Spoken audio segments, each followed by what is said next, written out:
back. Gosh, we have missed you all. All right, I want to get right to it because we sure have missed asking today's question of the day. You ready? Okay. What fictional character would you most want to have lunch with? Think about it.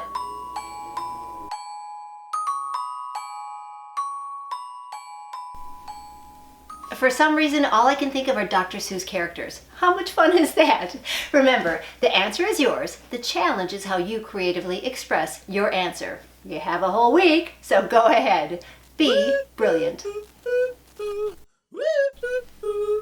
I know, it's been a long time since we last saw you. I think it was like July. So remember, here's how you submit.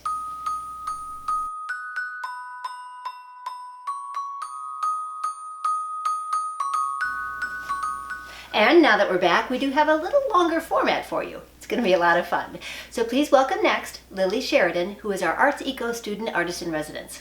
Lillie's going to tell you about our next Smactivity called Tiny Towns. Lillie?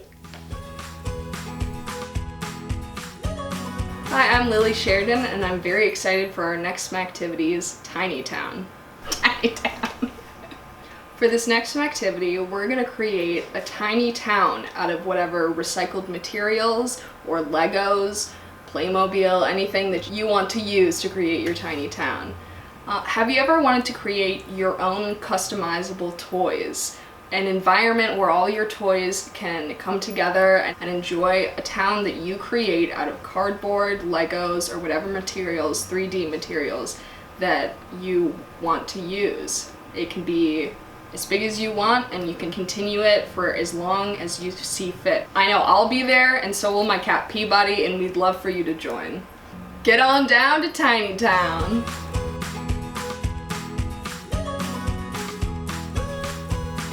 Up next, we have a few tips for parents for back to school. Please welcome Stephanie Phillips, one of our amazing educators here at Islands. Stephanie? The days of online learning can get very, very long and very fatiguing for both parents and for students. So here's some tips to help break up the day to maximize opportunity. The first tip is to schedule breaks with your student. It's the best when the students know when they're feeling fatigued and when they're feeling like they need a break. So making sure that parents and students are working as a team to identify opportunities to take breaks throughout the day.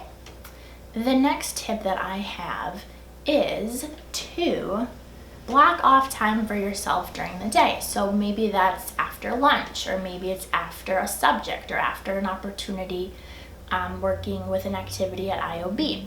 This is really important because it's important to have me time and to have time to yourself, and so I'd highly recommend that students and parents find activities that are interesting and exciting to them, and then do those activities for 30 to 45 minutes, and you'll feel more refreshed and reset. I think one of the most important tips that I have is to unplug, and I find myself doing this during lunch, whether it's 30 minutes or an hour. Turning off phones and watches and computers and screens and sitting outside or reading my favorite book. This is so important. The brain really can get overstimulated in this online world, so taking the time to unplug and to let the brain relax is so crucial. Lastly, I think it's important to let your students play, and play looks different for different students, but I'd highly recommend that the students have opportunities to engage in unstructured playtime. We're structuring students' learning all day long, and so this opportunity where they can just play and be themselves is so important.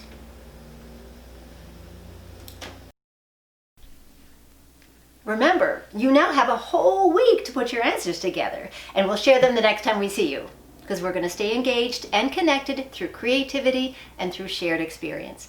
We're here to bring light, love, and laughter to each and every one of your islands of brilliance.